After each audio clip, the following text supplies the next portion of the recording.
What about Lithuanian ownership? What about Lithuanian industry? I said to them that they should not be afraid of that. Whenever a foreigner came into their country and chose to invest in their country, this increased their domestic pool of savings, introduced technological innovations and management expertise that they otherwise would not have available, perhaps. And in addition, the foreign citizen who comes to your nation to invest his capital in your country is, through that act, becoming an economic citizen of your country. He is tying his future, his financial success and opportunity to your country's fate. Why would he want your country to fail? It's his money that he's invested. It's his financial future that is now linked with your future. And therefore, this should be welcomed. The fact is, we are in a global economy, and it's not going to go away. And yes, we'll remain Americans, and the citizens of our different countries. You'll remain Bahamians. The Brits will remain Brits. The French, they'll always be French. How can you trust a people who don't pronounce half the letters in their words? What are they hiding? I don't understand this. Anyway, if the T is there at the end, pronounce it. Anyway, it doesn't mean you don't preserve your culture, your heritage, your history. It just means that you become an international participant in a global sharing of mutual prosperity by each having their role and place in an international division of labor for mutual benefit, materially, in terms of culture, in terms of knowledge. I fear that if this recession continues, and especially if the United States government does stupid things, like it has done with attempting to impose certain tariff barriers against a variety of Chinese goods, that whole processes of retaliation start. Oh yeah, you won't take our goods? Well, we won't take yours. Well, if you won't, and it just starts snowballing.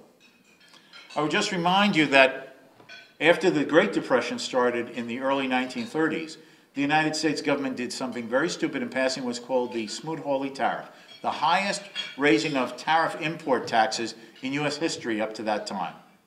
It resulted in retaliatory trade wars, so that between 1930 and 1933, that period of the worst of the Great Depression, international trade, global international trade, in terms of the real trading of manufactured goods, fell by 50%. Just think how devastating and catastrophic that was for anyone in any way connected, directly or indirectly, with the import and export trades of their country. The smaller the country, the more it's dependent upon trade and international commerce, the less you want to play that kind of game or get involved in it. So if that's the case, what is to be done? Things look dark. Governments everywhere are following wrong policies, at least as I've tried to suggest that they're wrong policies. Is there any way to change these things? Well, let me suggest the following. First, trends change.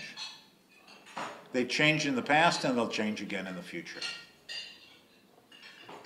If that seems like uncertain, well, just look at the last 100 years.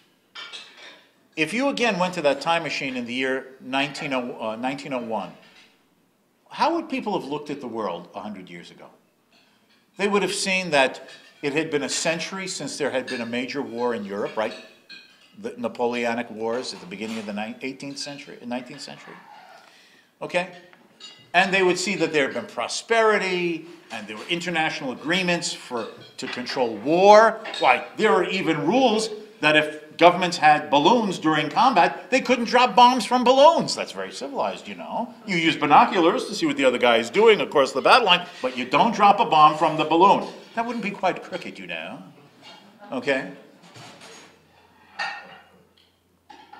So at the beginning of the 20th century, people expected prosperity, peace, a growth of international harmony.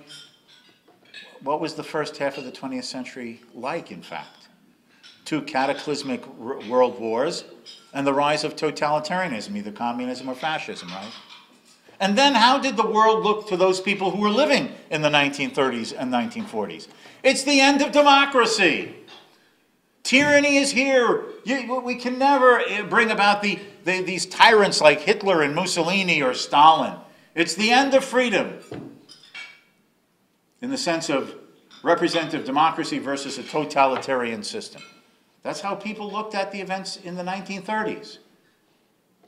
But that didn't turn out that way either. Okay?